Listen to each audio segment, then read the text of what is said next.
Paramos aquí porque este es un monumento relativamente importante, es del arquitecto español Coll y Pi. Cuando lleguemos al barrio de Las Tarras vamos a ver cuál era su casa y diría yo lo más relevante es el escudo que tiene este monumento, porque representa a un escudo de la ciudad que funcionó como escudo apócrifo, es decir, un escudo no reconocido durante muchísimos años. Entre los años, aparentemente a fin del siglo XIX y mediados del siglo XX, era el escudo de la ciudad.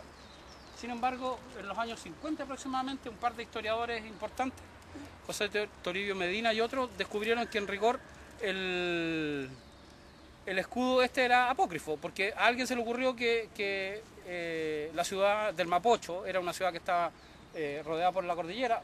Si uno mira en todo caso esa cordillera no se parece a ninguna parte de la cordillera cercana a Santiago, a menos que se fuera en la Concagua o algo por el estilo, y la parte de abajo representa al río, propiamente tal, el agua del río Mapocho. Y entonces este funcionó como el escudo de la ciudad durante un montón de tiempo hasta que se reinstaló el escudo original, que es el escudo de 1560, que es el que ustedes conocen más claramente como un león rampante que tiene una espada en la mano y que está rodeado por 8 veneras, 8 conchas de ostión, que son las marcas de los peregrinos de Santiago de Compostela. Entre otras cosas, digo todo esto sobre el escudo porque el viernes pasado, recién, fue Santiago, el día de Santiago. Es el día de la ciudad, un día que durante la colonia se celebró siempre con una gran fiesta. Hoy día ya nadie se acuerda de que el 25 de julio es el día de Santiago. De hecho, para los más modernos, en el calendario maya, el 25 de julio es el día sin fecha. Es un día que no existe. Así que el día 25 de julio es un día importante. Es importante, podríamos decirlo, en el hemisferio norte, donde se está conmemorando el inicio formal del verano, el primer mes del verano, todo eso, pero en el hemisferio sur, lo único que teníamos como fiesta era la fiesta de Santiago en la colonia. Estamos en uno de los lugares importantes de la ciudad desde el punto de vista de la cultura, ¿no? Uno de los epicentros del parque forestal, que es uno de los corazones, uno de los pulmones importantes de la ciudad y que data de fines del siglo XIX, ¿no? Entonces, hablar del parque forestal, lugar que muchos conocen, que muchos han visitado desde niños, sobre todo en la época en que hubo una época en que incluso había más juegos en el parque forestal, más juegos de niños, es hablar en realidad de un parque que está delineado por el río Mapocho, ¿no?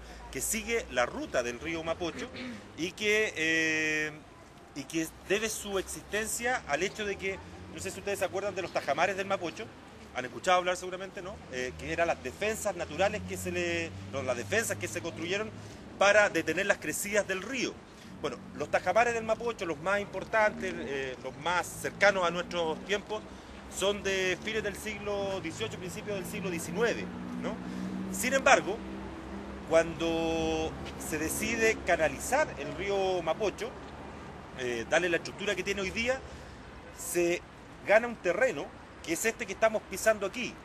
Y en este terreno, que en definitiva pertenecía al lecho del río Mapocho, se decide posteriormente, a fines del siglo XIX, como decía al principio, construir un parque, ¿no?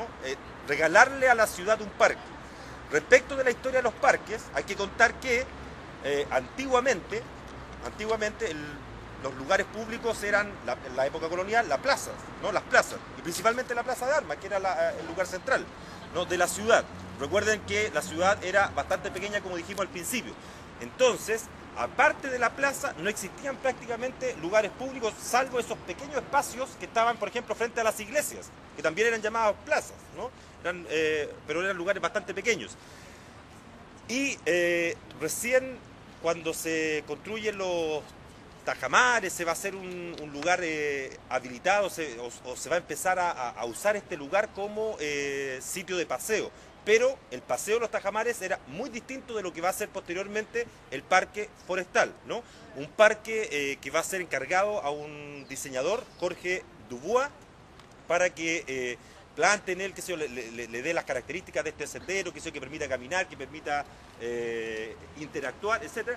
Y va a ser durante mucho tiempo parque, hasta el día de hoy, digamos, uno de los lugares de más fácil acceso, ¿no? Por su cercanía al centro. A diferencia de lo que ocurre, por ejemplo, con hoy día el Parque O'Higgins o la Quinta Normal, que son otros dos y otros que están hacia el oriente de la ciudad, o más alejados todavía, ¿no?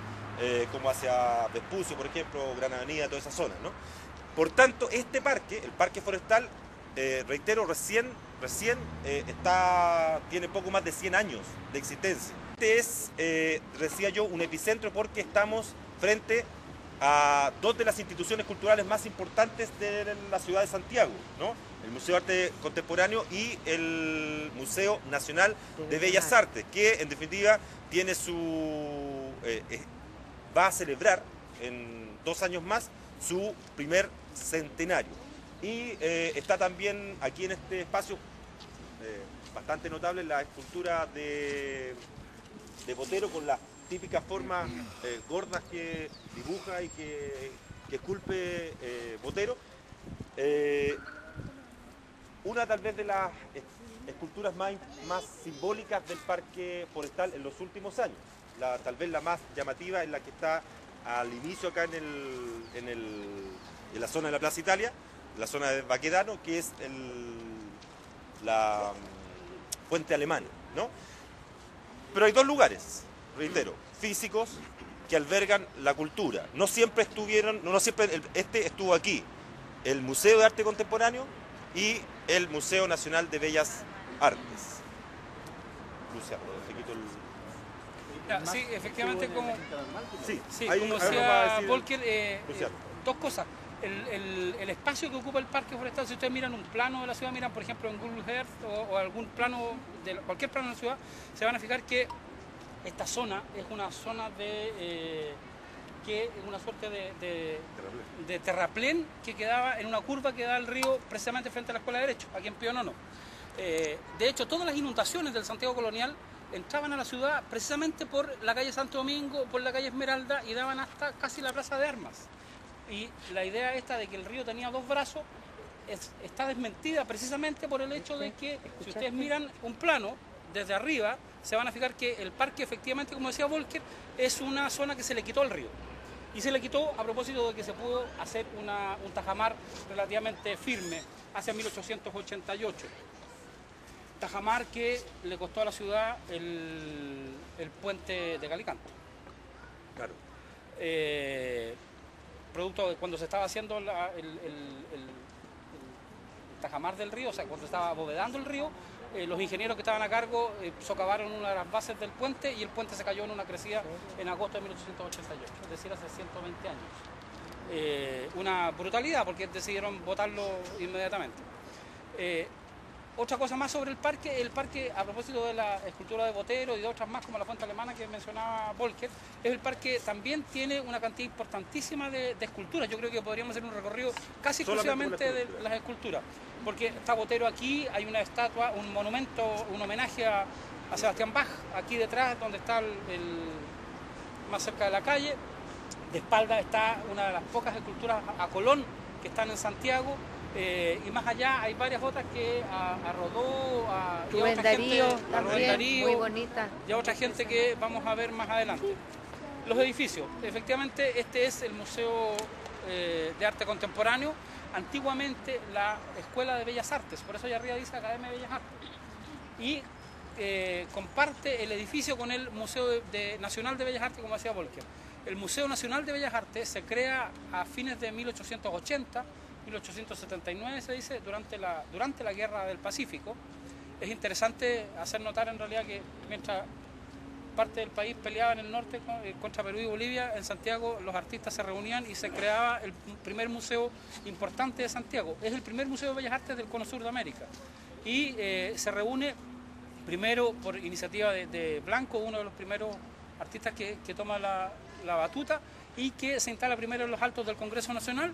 Posteriormente en el famoso Partenón de la Quinta Normal, Partenón que todavía ocupa hoy día el Museo de Ciencia y Tecnología, en torno al pintor Lira, que es uno de los impulsores de la idea, y se instala finalmente en este edificio que es mandado a hacer por el gobierno de Chile para conmemorar el primer centenario de la República. En 1910 se produjo una cantidad importantísima de reformas estructurales de la ciudad, las más importantes después de las reformas de Vicuña Maquena, y que se expresan fundamentalmente en la idea esta de conmemorar el centenario con edificios de esta naturaleza. Vamos a verlo después por delante, por el frontis propiamente del Museo de Bellas Artes. Es un edificio de carácter clásico, muy parecido a los museos europeos, que se fundan además en la idea de los templos griegos. Es arte clásico en ese sentido muy fuerte. Como decíamos entonces, antiguamente estuvo aquí la Escuela de Bellas Artes de la Universidad de Chile y actualmente hoy día está el Museo de Arte Contemporáneo. Estuvo cerrado durante más de 20 años, en que estuvo en proceso de restauración. Nuevamente un terremoto, el de 1985, dejó el edificio bastante maltrecho y recién fue inaugurado hace muy poco tiempo atrás, de nuevo, como decíamos, después de 20 años en que estuvo cerrado.